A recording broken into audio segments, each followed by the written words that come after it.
We often think of communication as something individuals do. I speak, you listen. I post, others respond. I form an opinion, then I express it. But Émile Durkheim invites us to ask a deeper question. What if many of our opinions, emotions, and moral judgments are shaped before we even speak? What if society itself communicates through us, through rules, rituals, shared values, and public pressure? A brief production note before we begin. This video uses AI-assisted images, narration voice, music, and editing for educational visualization. The images are symbolic illustrations. They are not documentary footage, authentic photographs, or exact reconstructions of historical events. Émile Durkheim, who lived from 1858 to 1917, was one of the major founders of sociology.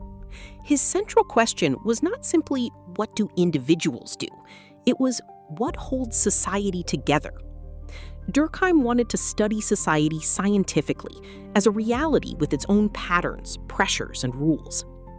For communication theory, this matters because he shows that language, morality, public opinion, and ritual are not just personal choices, they are social forces. Durkheim's key idea is simple but powerful. Society is not just a pile of individuals. A crowd, a school, a church, a nation, or an online public can develop patterns that are larger than any one person. Communication, then, is not only about who sends a message. It is also about the process where social forces work through individual interactions. Durkheim's most famous concept is the social fact. A social fact is a pattern of acting, thinking, or feeling that exists outside the individual and shapes individual behavior. Language is a social fact. Law is a social fact. Money, education, religion, and public norms are all social facts. We do not invent them by ourselves, but we learn to live inside them. They guide what we can say, how we say it, and how others will judge us.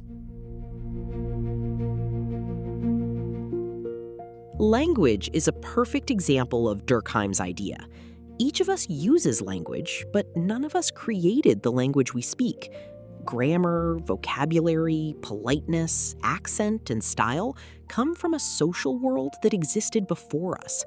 When we speak, we sound individual, but we are also using shared rules. This is why Durkheim matters for communication. He helps us see language not only as expression, but as a social institution.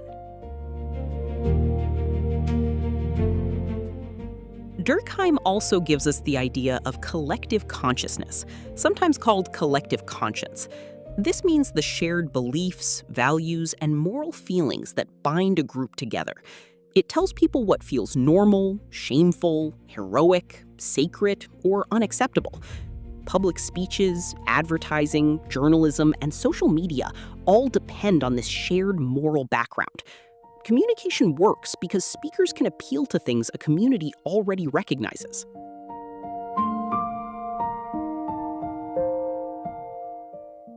For Durkheim, rituals are not empty repetition. Rituals communicate who we are. A graduation, a memorial, a national holiday, or a religious ceremony brings people into a shared emotional order. The symbols, gestures, and repeated words do more than express belief. They create belonging. They renew the group. They remind people that society is not just an idea. It is something felt together. This gives us a useful communication model. Shared symbols support rituals. Rituals create collective emotion. Collective emotion shapes moral judgment, and moral judgment can become public opinion. Public opinion, in this sense, is not just many private thoughts added together. It becomes a social force. People may speak, remain silent, apologize, agree, or disagree because they feel the pressure of the collective. Durkheim helps us understand public opinion today. Online, people often feel that they are simply expressing themselves, but platforms can quickly create a moral atmosphere. Certain words become risky, certain positions become expected, certain gestures become rituals of belonging. A hashtag, a public apology, a solidarity post, or a viral scandal can all show how collective judgment forms and moves through communication.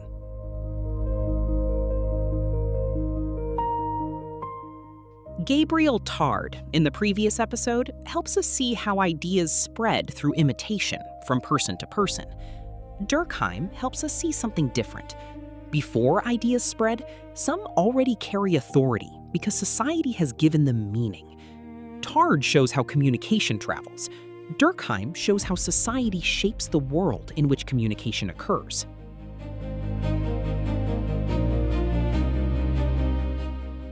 Durkheim's theory is powerful, but it also has limits. Sometimes he can make society look more unified than it really is. Later thinkers would ask sharper questions. Whose collective consciousness counts as society? Who is excluded from the dominant moral order? What happens when class, gender, race, religion, or political conflict divide the public? These questions do not erase Durkheim's importance. They help us use him more carefully. Durkheim remains useful in the age of AI and platforms. Algorithms may distribute messages, but they still operate inside social facts. Language norms, moral expectations, genre conventions, institutional trust, and public judgment.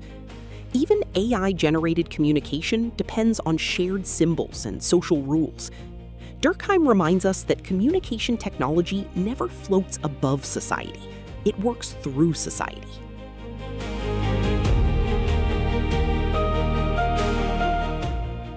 Durkheim teaches us that communication is not only the movement of messages, it is part of how society creates reality. We speak with words, but behind those words stand institutions, rituals, norms, and shared moral worlds.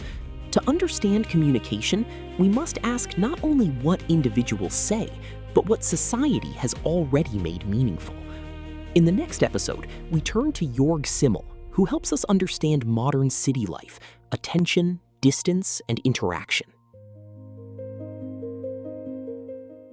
Communication Thinkers, Episode 13. Directed by Dr. Yo. Narration written by Dr. Yo. Narration voice, music, and images are AI-assisted. Sources and further reading are listed in the description.